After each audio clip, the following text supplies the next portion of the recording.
Hi friends, అందరికీ కూరగాయ పాదులకి అయితే రంధ్రాలు వేపిస్తున్నారు ఫ్రెండ్స్. అంటే పందిరిలో అల్లటానికి అనమాట. ఇంకో రైతన్నల యంత్రాంగం చూడండి ఫ్రెండ్స్. అది కర్ర పెట్టడానికి రంధ్రాలు అయితే వేస్తున్నారు ఫ్రెండ్స్.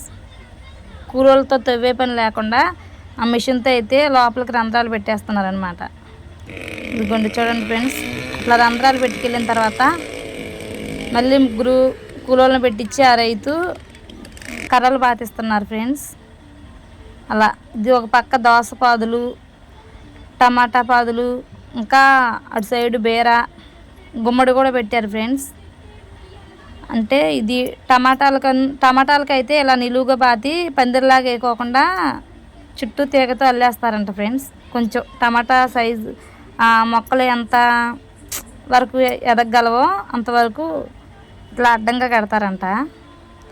అందుకే కర్రలు అయితే బాతున్నారు ఫ్రెండ్స్. మొత్తం అదిగోండి అవన్నీ పెట్టిన రంధ్రాలలో కర్రలన్నీ పెట్టించేసి మళ్ళీ వేరే వాళ్ళతో మేమైతే కలుపు తీస్తున్నాం ఫ్రెండ్స్. వాటిలో అంటే మొక్కలు వర్షం నెల రోజులు పడింది కదా ఫ్రెండ్స్. వర్షానికి అసలు రైతులు ఏం పని చేయించుకోలేకపోయారు ఫ్రెండ్స్. కూలోళ్ళకి పనులు లేవు, రైతులకి పనులు లేవు అనమాట. వర్షం వెలిసిన తర్వాత ఎండ అయితే వస్తుంది. మేమైతే ఇంకా కలుపుకి వెళ్తున్నాం ఫ్రెండ్స్. 3 రోజుల నుంచి వెళ్తున్నాం అనమాట. ఇదిగోండి కర్రలు బాగా చక్కగా నీట్గా పెట్టేశారనమాట. ఇంకా తీగల్లాల్సింది. మేమైతే శుభ్రంగా కలుపు తీసాము. అయితే ఈ పెట్టిన వరకు కూడా మళ్ళీ తప్పుగా పెట్టారంట ఫ్రెండ్స్.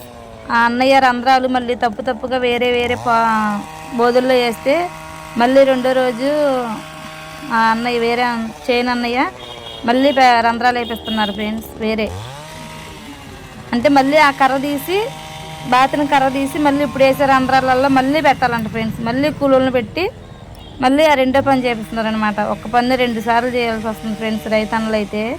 రైతన్నల కష్టాలు బాధలు అయితే ఇలా ఉంటాయి ఫ్రెండ్స్. నా వీడియో నచ్చితే ఒక లైక్ చేయండి ఫ్రెండ్స్. మా ఛానల్ సబ్స్క్రైబ్ చేయండి.